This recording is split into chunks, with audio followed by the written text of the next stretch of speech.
Picture this, a truck stop somewhere in northern Ontario, maybe just outside of Timmins, maybe past Thunder Bay, where the highway disappears into nothing and the nearest city is 3 hours away. It's 2 in the morning, minus 47 degrees Celsius. You can see the motel sign from the parking lot. Red and yellow letters glowing through the snow. Vacancy, $48 a night. The door is maybe 90 meters away, and not a single trucker moves. There are 11 rigs parked in that lot. 11 drivers inside those cabs. Every single one of them has enough money for that room. Every single one of them has the time. And not one of them walks across that lot. Now, here's what most people assume. They must be desperate. They must not have a choice. That assumption is completely wrong. What's actually happening? Inside those cabs on a night like that, on a night cold. Enough to kill an exposed person in under 60 minutes and is not what you'd expect. And by the time this video is over, you'll understand something about Canadian truckers that most Canadians don't even know. There are 3 layers to this story. The first explains why they stay. The second reveals the technology that keeps them alive in conditions most people can't even imagine. And the third will completely change how you see every rig you pass on the highway this winter. Let's start from the beginning. The first thing you need to understand is money, the average long haul. Trucker in Canada earns between $65,000 and $90,000 a year. Senior drivers on northern routes, the ones running through northern Ontario, through Manitoba, up into the Yukon, can make well over $100,000. A motel room in Timmins costs maybe $50. So money is not the issue. Not even close. The real reasons are more practical, and they run deeper than most people expect. The first one is physical. A standard Canadian semi with a full trailer runs between 22 and 25 meters long. That's longer than most buildings are wide. Motel parking lots are built for cars, maybe for pickup trucks on a good day. There is no entrance wide enough, no lot deep enough. No motel in northern Ontario that can accommodate a vehicle that size without blocking everything else. The truck dictates where the driver sleeps. It always has. The second reason is legal. And this one surprises people. A long-haul trucker in Canada carries an average of 18,000 kilograms of freight, electronics, food, medical supplies, machinery parts. Under Canadian federal law, and under the terms of virtually every freight contract in this country, that driver is personally responsible for that cargo every single minute of the trip, overnight included. Leaving a trailer unattended in an unsecured, unmonitored lot doesn't just violate the contract. In many cases, it voids the insurance entirely. One night in a warm motel room could cost the driver their job, their certification, and their career. But here's what changes everything. Even if the parking worked, even if the legal issues didn't exist, even if the cargo somehow took care of itself, most experienced Canadian truckers still wouldn't go. And the reason for that starts with something most people have never thought about: steel. Steel conducts heat 400 times faster than wood, which means a truck cab with no active heating system reaches outside temperature in under 45 minutes. At minus 47 degrees Celsius, a temperature that is completely normal on a January night in northern Ontario or northern Manitoba, that is not uncomfortable. That is life-threatening. So the answer seems obvious. Leave the engine running. Except that answer is wrong. And it's expensive. In most Canadian cities and municipalities, idling laws make it illegal to leave a commercial engine running overnight. The regulations vary by province. British Columbia, Ontario, and Quebec all have their own specific rules, but the fines are consistent. Violations can run up to $5,000 in Ontario. Some municipalities go higher, and even where it's legal, running the main engine all night burns between 3.5 and 5 liters of diesel per hour.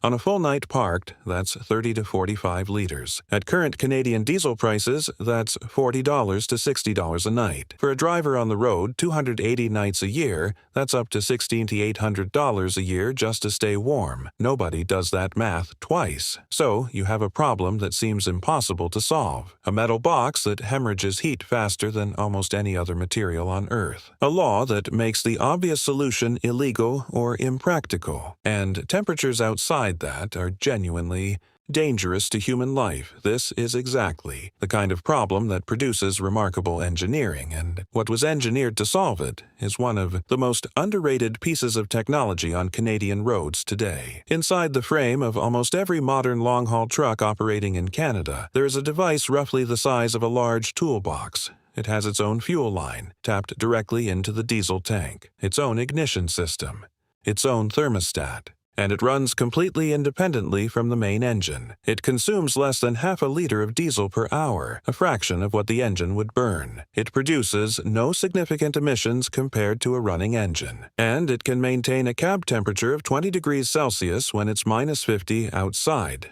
It's called a diesel bunk heater.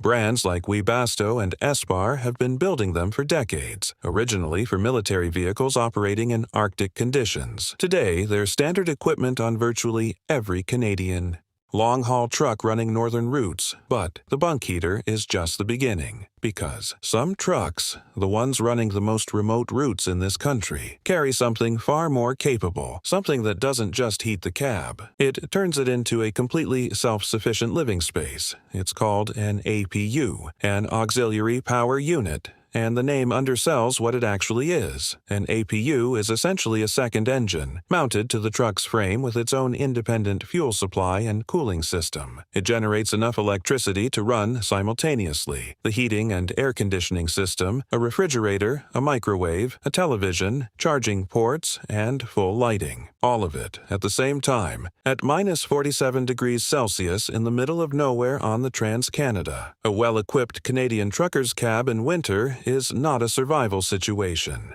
It is a warm, quiet, self-sufficient room that happens to be parked in one of the most extreme climates on the planet. But here's the question nobody ever thinks to ask. What happens when it fails? It's 3:15 in the morning. You're parked at a rest stop on Highway 11, somewhere between Cochrane and Hearst in northern Ontario. No town within 60 kilometers, no cell signal. Outside, it is minus 48 degrees Celsius. You wake up cold. Not the kind of cold you feel when the blanket slips off. The kind of cold that wakes you up because your body is already starting to panic. You check the heater panel. Nothing. The bunk heater. Stop. You check the APU. Also, dead. The cab temperature is already dropping. In conditions like these, a metal cab loses approximately 1 degree Celsius per minute with no active heating. You have maybe 20 minutes before it becomes genuinely dangerous inside. Maybe an hour before it becomes an emergency, and you cannot just step outside. At minus 48, exposed skin develops frostbite in under 7 minutes. The human body enters the early stages of hypothermia in under 30 minutes. This is not theory. This is Environment Canada data. This is why every experienced Canadian trucker follows a protocol that begins weeks before winter, not the night the temperature drops. Professional cold weather drivers in Canada prepare for winter the same way a pilot prepares a pre-flight checklist. Every item exists because someone once learned its absence the hard way. The first item is the fuel itself. At minus 20 Celsius, diesel fuel begins to gel. The paraffin wax naturally present in diesel forms crystals that clog fuel filters and fuel lines, which shuts down not just the engine, but the bunk heater and APU at the exact same moment you need them most. The solution is an anti-gel additive poured directly into the tank before temperatures drop. Every experienced Canadian trucker carries it. Many carry 2 bottles. Northern Canadian diesel sold at truck stops above the 50th parallel is already blended for cold weather, a fact most people don't know, and one that has saved more than a few drivers who forgot the additive. The second item is the batteries. Cold cuts battery capacity drastically. At minus 40, a standard truck battery delivers less than 35% of its rated power. A truck running an APU, full electronics and heating overnight. In a Canadian winter needs up to 8 batteries, double the standard configuration, just to make it through a single night without a system shutdown. The third item is the tires. Tire. Pressure drops by approximately 1 psi for every 6 degrees of temperature decrease. On a drive from Toronto to Winnipeg in January, a trucker can lose 8 to 10 psi just from the temperature change between departure and destination. An underinflated tire on black ice at highway speed is not a maintenance issue. It is a catastrophe. Black ice, nearly invisible frozen road surface, is one of the most dangerous conditions on Canadian highways. Experienced truckers know it forms first on bridges and overpasses, and they adjust accordingly. Newcomers to northern routes learn this the hard way, or they don't get a second chance. The fourth item costs $50 and saves everything. Thermal insulated curtains, hung between the sleeping area and the cab, reduce heat loss by up to 60%. On a -45 night, that difference means the heater runs for 5 hours instead of 9. It means the difference between a full night's sleep and waking up cold at 3 in the morning on a highway outside Hearst. With no cell signal and no help coming, here's what surprises everyone who hears this story for the first time. Ask a Canadian trucker who has spent a winter night in their cab, properly prepared, properly equipped, whether they'd rather have been in that motel across the lot. Most of them will tell you no, and that answer stops people cold. No, pun intended. The reason is something that is almost impossible to explain to someone who has never experienced it. At -45 in northern Ontario, the world outside goes completely silent. There's no traffic. There are no voices. There are no doors closing down a hallway, no ice machine running at 2 in the morning, no strangers talking through thin walls. There is nothing but the low, steady hum of the bunk heater doing exactly what it was built to do, and a darkness outside so complete that you can see stars in places where most Canadians have never seen them before. Drivers who have spent winters on the northern routes, Highway 11, the Trans-Canada through Manitoba, the Alaska Highway through the Yukon, describe those nights as some of the deepest sleep they've ever had. The kind of silence that doesn't exist in any city,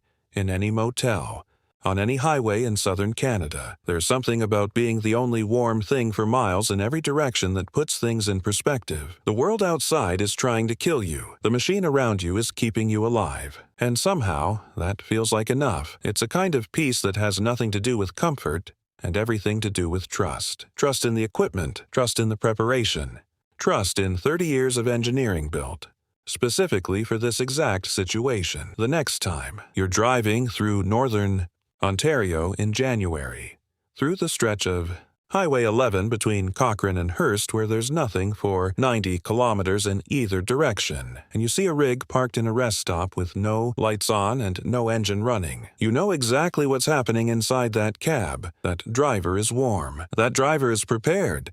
And that driver is sleeping better than you are right now. Now, I want to hear from you. If you're a Canadian trucker, drop a comment below and tell me, what's the coldest night you've ever spent in your cab? And where were you? Highway 11? The Coquihalla? The Alaska Highway? Tell me the road and the temperature. I read every single comment. And if you're watching this from your house or your apartment right now, tell me what province you're in and what the temperature is outside tonight. There are people watching this from Edmonton, from Yellowknife, from Whitehorse, and I want to know where this video is reaching. One more thing. This channel exists to tell the stories that happen on Canadian roads that most Canadians never hear about. The real ones.